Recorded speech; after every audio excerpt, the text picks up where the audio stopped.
ఆపదామపహర్తారం దాతారం సర్వసంపదాం లోకాభిరామం శ్రీరామం భూయో భూయో నమామ్యహం.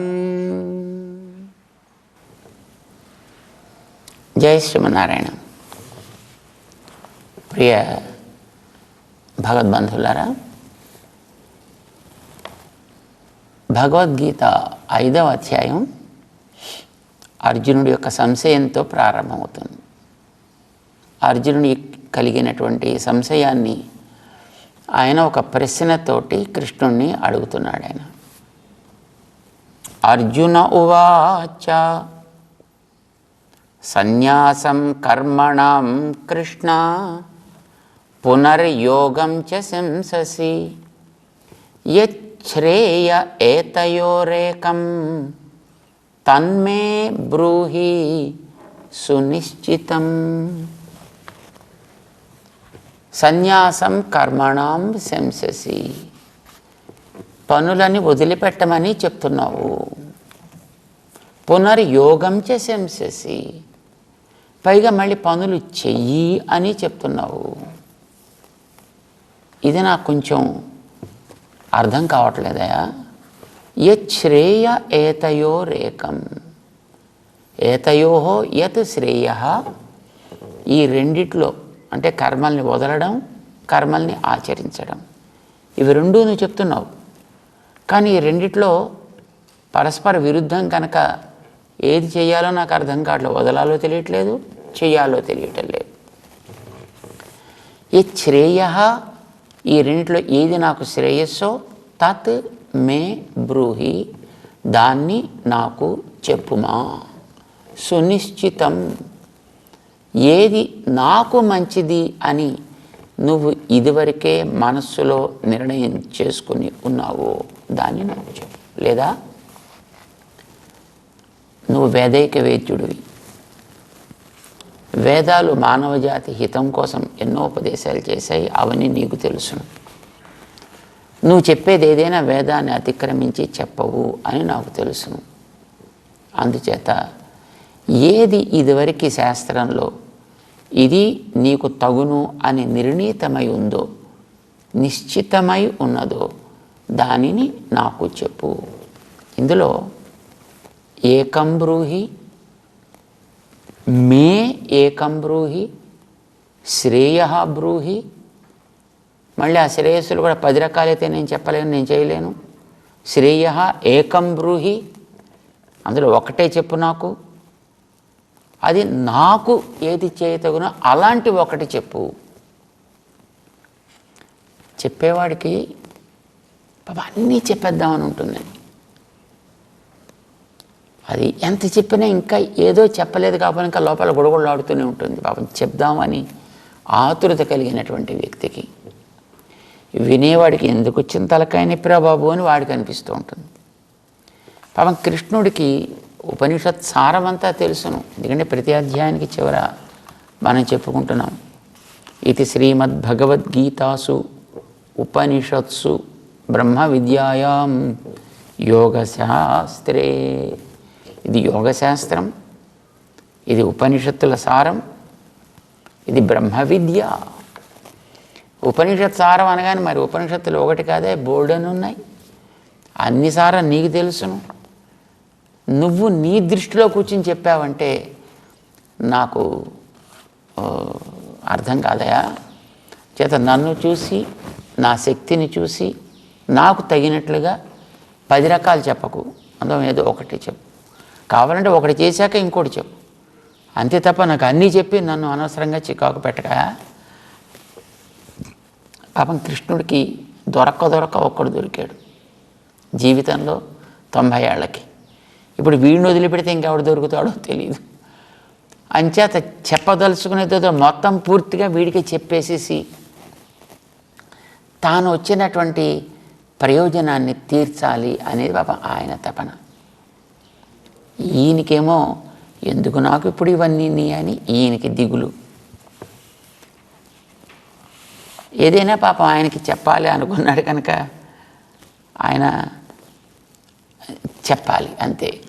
అయితే చెప్పడంలో రకరకాలు ఉంటాయి కదండి. ప్రధానంగా 3 రకాలు ఉంటాయండి. ఇప్పుడు చెప్పేవాడికి వినేవాడు లోకువ అని అంటుంటారండి. ఇప్పుడు వినేవాడు దొరికాడు పాపం, ఎదురుకుండా అర్జునుడు. ఈ సమయం దొరికితే మళ్ళీ వాడు ఆ మాత్రం కూడా దొరకడు. ఇది తప్పితే ఇంకా వినే అతనిలో ఆ స్థితి కూడా ఉండదు. అంచేత చెప్పేసేయాలి. సలహా అని ఒక రకం అండి, రాజకీయం అని రెండవదని, వేదాంతం అని మూడవది. ఇలా 3 రకాలు ఉన్నాయి చెప్పే పద్ధతులు. సలహా అందులో మొదటిది. ఒకడొచ్చి నాకు ఇలా ఉంది మొర్రో, నా కుటుంబంలో ఇలా ఉంది మొర్రో, నా బాధలు ఇలా ఉన్నాయి మొర్రో అని చెప్తాడు. వినేవాడు అలా బాధపడకూడదోయ్, అంత చికాకు పడకూడదోయ్, అంత దుఃఖం కూడదో, ఏమిటలా బేలలాగైపోతావు, కాస్త తట్టుకోవాలి, ధైర్యంగా ఉండాలి, ఇలా చేయాలి అలా చేయాలి అని వాడు దృష్టిలోంచి వాడు చెప్తుంటాడు. వీడు దాన్ని చస్తున్నాను మొర్రో అని వీడు ఏడుస్తుంటాడు. సుగ్రీవుడికి రాముడికి మైత్రి ఏర్పడింది. ఆంజనేయ స్వామి తీసుకొచ్చాడు ఇద్దరిని, రాముడు లక్ష్మణుని తన భుజం మీద ఎక్కించుకొని. ఋషిముఖ పర్వతం, పిల్లలిద్దరు పాపం సుకుమారుల్లో ఉన్నారు. వీళ్ళిద్దరు ఏమెక్కుతారు కష్టపడని పాప హనుమంతుడు తన భుజాల మీద ఇద్దరిని కూర్చోబెట్టుకుని ఋషిముఖ పర్వతం మీదకి ఎగిరి వెళ్ళి సుగ్రీవుడి దగ్గర తీసుకెళ్ళి పరిచయం చేశాడు. సరే, పరిచయం చేయగానే ఇద్దరి కష్టాలు సుఖాలు ఒకళ్ళు చెప్పుకోవాలి కదా. దానికి ముందర మన కష్ట సుఖాల్లో సహభాగులం అవుదాము అని అగ్నిసాక్షిగా సఖ్యం చేసుకుందామని ముందర సఖ్యం చేసుకున్నారు. సరే, ఏకం దుఃఖం సుఖం చ నౌ, ఇక్కడి నుంచి మన ఇద్దరికీ కూడా సుఖ దుఃఖాలు సమానంగా ఉండాలి. ఓకే అంటే ఓకే అనుకున్నారు. సరే, ఇద్దరు కూర్చున్నారు అక్కడ. చెప్పాయా ఇప్పుడు నీ బాధ ఏంటి చెప్పు, నీ బాధ ఏంటి చెప్పాయా. సరే, ముందర రాముడిని అడిగాడు. పాపం కొత్తగా వచ్చాడు కదా ఆయన, చేత ఏంటి ఆయన నీ బాధ ఏమిటి చెప్పమన్నాడు. పాపం రాముడు ఆ రాజ్యంలోంచి తను ఎలా బయలుదేరి వచ్చాడో, అడవిలో ఎలా తిరుగుతున్నాడో, సీతమ్మని ఏ రకంగా తను కోల్పోవలసి వచ్చిందో, సో ఇవన్నీ చెప్పాడు. పాపం కళ్ళ వెంట నీళ్ళు కారుతున్నాయి. అట్లాగే పాపం దుఃఖాన్ని రాముడు తట్టుకోబోతుంది. పాపం సుగ్రీవుడు చూసి ఐఎమ్ సో సారీ, అంతలా ఏడవకూడదు అయ్, బుద్ధిమంతుడు నువ్వు, మరీ అంత బేలగా అయిపోకూడదు అయ్, ధైర్యంగా ఉండాలి, వచ్చాం కదా మనం, చక్కగా చూద్దాం, ఏడవకు అని పాపం కళ్ళ నీళ్ళు తుడిచాడు. పాపం రాముడు కొంచెం ఫీల్ అయిపోయాడు. ఆయన చిచి ఏమిటి నేను ఇంతలాగా ఇంత బేలగా అయిపోయానేమిటి అని అనుకున్నాడు. పాపం కాస్త తన చేతులతోటి కళ్ళు తుడుచుకున్నాడు. పాపం అని కొంచెం సర్దుకుని కుదురుగా కూర్చున్నాడు. సరే, అయిపోయింది, సర్లే జీవితం కదా, తప్పది, ఇలాంటివి వస్తుంటాయి. సరే, ఇప్పుడు నీ కండిషన్ ఏమిటో చెప్పాలని అడిగాడు. సుగ్రీవుడు తనని అన్నగారు చావగొట్టి రాజ్యంలోంచి తరిమేసి తన భార్యను కూడా లాక్కుపోయి తనకి గతి లేకుండా చేసిన కథ చెబుతూ దొల్లి ఏడిచాడండి. ఇప్పటిదాకా రాముడికి ఏడవకూడదు, కుదురుగా ఉండాలి, బేలైపోకూడదు, తట్టుకోవాలి, ధైర్యం కావాలోయ్ అని భుజం తట్టినటువంటి ఈ పెద్ద మనిషి పాపం దొల్లి ఏడవడం చూస్తే లక్ష్మణుడికి నవ్వు ఆగటం లేదు పక్కన కూర్చుని. పాపం రాముడు మర్యాద పురుషోత్తముడు కనుక ఆయన పాపం మంచిగానే ఉన్నాడు, ఆయన గమనిస్తున్నాడు ఆయన. కానీ పాపం లక్ష్మణుడికి మాత్రం అనిపిస్తోంది పాపం ఇప్పుడు ఇలా ఉంది అని. ఇది సలహా అంటారండి. ఇది చెప్పేవాడికి అవతల వాడి కండిషన్ ఏం తెలియదు. కానీ పాపం అవతల వాడికి తన బాధ తను ఏడుస్తూ ఉంటాడు. తన ఇంట్లో ఉండే కష్టాలు, తన ఒంట్లో ఉండే నష్టాలు, తనకు కలిగేటటువంటి బాధలు, ఇవన్నీ వాడు చెప్పుకొని వాడు గోల పెడుతుంటాడు. కానీ సలహా ఇచ్చేవాడికి వాడి షూస్లో వీడు ఉన్నాడు కదా, వాడి షూస్లోనే వాడు ఏడుస్తూ ఉంటాడు. వాడికి నిజంగా వాడికి ఆ బాధ తెలుస్తూ ఉంటుంది కనుక పాపం వాడు ఏడుస్తూ ఉంటాడు. వీడికే ఉన్నాయి, వీడు హాయిగా ఉన్నాడు వీడు కనుక వీడి దృష్టిలోంచి అవతల వాడి స్థితి తెలియకుండా వింటాడు. అయ్యో పాపం అంటాడు తప్ప నిజానికి he cannot feel what the other guy is feeling. He cannot really understand the pains of the other person. అలా ఇచ్చేటటువంటి దాని పేరు సలహా అంటారండి. అర్జునుడి కండిషన్ పాపం తెలుసును. ఈయన చెప్పేది ఏం చెప్తున్నాడు, ఆయన చెప్పేది ఆయన చెప్తున్నాడు. ఇది సలహా. దీని తర్వాత ఇంకో దీని నెక్స్ట్ లెవెల్ మరొకటి ఉందండి, రాజకీయం అంటారు. ఈ రాజకీయ నాయకులు చూడండి, వాళ్ళు బయటికి వెళ్ళిన తర్వాత ఈ రాష్ట్ర అభివృద్ధికి ఇన్ని వేల కోట్లు, దీనికి ఇన్ని లక్షల కోట్లు, దీనికి 56,000 కోట్లు దీనికి మేము ఇస్తున్నాం, దీనికి 34,52,100 కోట్లు దీనికి మేము శాంక్షన్ చేస్తున్నాం, దీంతో ఇవి చేస్తున్నాం అవి చేస్తున్నాం. పాపం వినేవాడికి ఆ కోటి తెలీదు, ఆ లక్ష తెలీదు, ఆ వేలు తెలియదు. వాడికి తెలిసిందల్లా వాడికి ఆ పూట తినడానికి ఇచ్చినటువంటి ఆ భోజనం, వాడికి తాగడానికి ఇచ్చినటువంటి ఆ సీసాలు, అంటే రకరకాల సీసాలు అనుకోండి.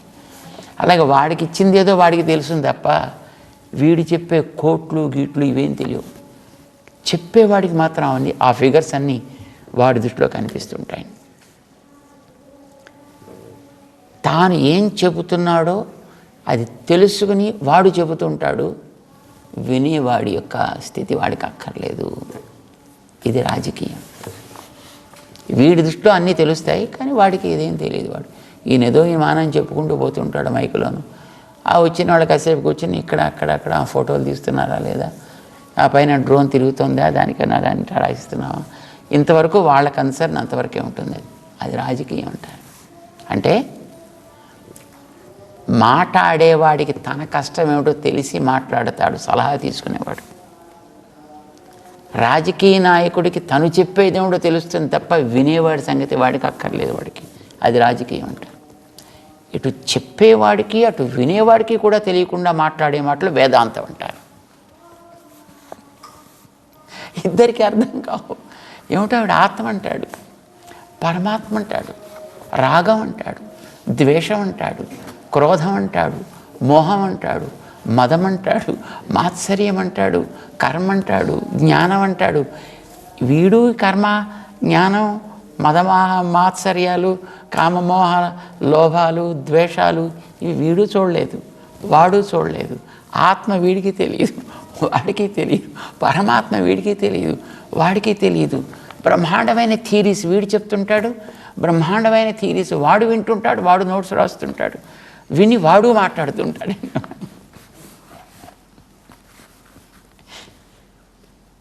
వేదాంతం అంటారు. ఎవడో ఆయన వేదాంతానికి ఒక నిర్వచనం ఇచ్చాడు. కృష్ణుడి వేదాంతం కాదు సుమా అది. వేదాంతం అంటే చీకటి గదిలో అక్కడ లేని ఒక నల్ల పిల్లిని ఒక గుడ్డివాడు పట్టుకోవడానికి చేసే ప్రయత్నం లాంటిది. అది చీకటి గది, అదో నల్ల పిల్లిట. అక్కడ లేనిది ప్రయత్నం చేసేవాడు గుడ్డోడు. అది వాడు అంత అద్భుతంగా ఉంటుందో అదిగో వేదాంతం అంటే అలా ఉంటుంది అని అంటాడు. పాపం అది వినేవాడికి చెప్పేవాడికి తెలియాలి అది, ఎందుకంటే ఇద్దరికీ అదేం తెలియదు కనుక. ఇది వేదాంతం. కృష్ణుడు చెప్పేది వేదాంతం, అర్జునుడు వినేది కూడా వేదాంతమే. భగవద్గీత ఒక వేదాంత శాస్త్రం. ఎందుకంటే బ్రహ్మ విద్యాయాం యోగ శాస్త్రే అన్నారు. ఇది కూడా ఒక బ్రహ్మ విద్య, అంటే ఇది ఒక వేద తాత్పర్యాన్ని చెప్పేది.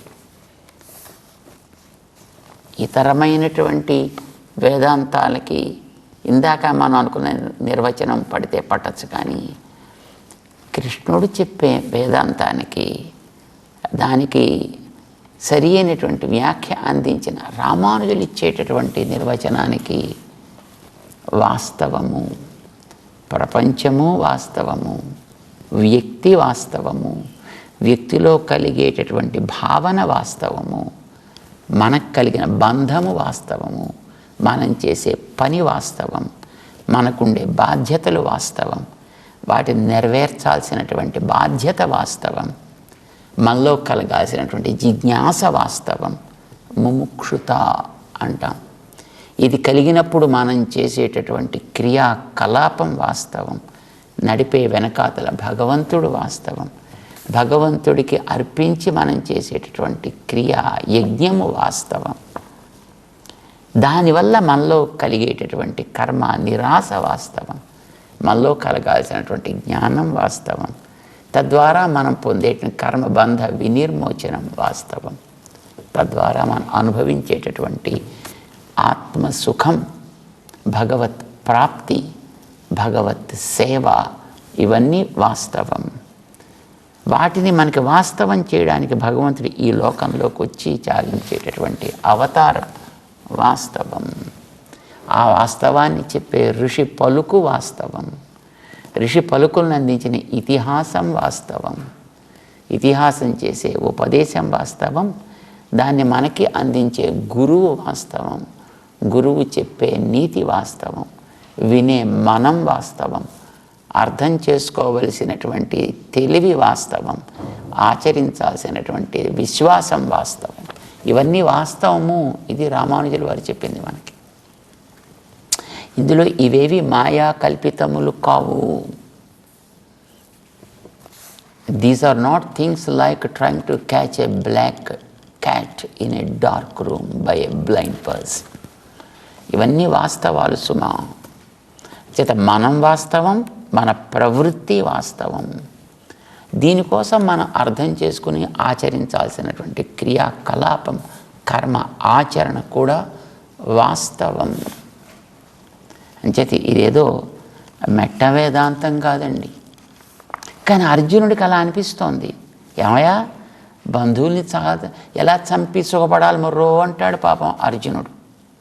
ఏం పర్వాలేదయ్యా, చక్కగా సుఖం దుఃఖం అన్నిటినీ సమానంగా స్వీకరించవయ్యా అంటాడు ఈయన. దానికి తగ్గట్టుగా మనస్సుని ప్రిపేర్ చేసుకోవాలి అని చెబుతాడు. మనస్సుని ప్రిపేర్ చేసుకోవాలంటే మనసుకి సరైనటువంటి జ్ఞానం ఏర్పడాలి. మనసుకి సరైన నిశ్చయం కలగాలి. మనసుకి నిశ్చయం కలగాలి అంటే ఇదివరకు ఉండేటటువంటి సంశయాలకి ఆలవాలమైనటువంటి కర్మ రుచులు వాసనలు అవి అణగారాలి, లేదా అవి తొలగాలి. అవి తొలగాలంటే నువ్వు కర్మ ఆచరణ చేయాలి. కర్మ ఆచరణ చేయాలంటే ఇప్పుడు నేను చెప్పేది నువ్వు వినాలి. విన్నదాన్ని మళ్ళీ ఒకసారి మననం చేయాలి. అప్పుడు దాన్ని నువ్వు ఆచరించాలి. సో ఇవన్నీ చేయాలి. అంటే ఇది చెయ్యటం లేదు కనుక అర్జునుడికి అర్థం కావట్లేదు తప్ప, లేకపోతే పాపం కృష్ణుడు చెప్పే దాంట్లో ఏ రకమైనటువంటి సంశయం లేదు. ఈయన ఈవేళ కొత్తగా సునిశ్చితం ఏకం మే బ్రూహి అని నిజానికి అడగాల్సినటువంటి అవసరం లేదు. అంత స్పష్టంగానే చెప్పాడు ఆయన. మనం గతంలో చెప్పుకుంటున్నాం కదా, నన్నెందుకు కర్మని ఘోరే అన్నాడు గతంలో 3వ అధ్యాయంలో. అలాగే ఇప్పుడు కూడా ఏకం మే బ్రూహి, నువ్వు కర్మ సన్యాసము అనే రెండిట్లో ఒకదాన్నే నాకు స్పష్టంగా చెప్పవాయా, అంతేకాని 2 కాదు. నన్ను చూసి చెప్పు. మే, నాకు ఏది తగునో. ఆ మేలో ఉందండి ఒక గొప్పతనం.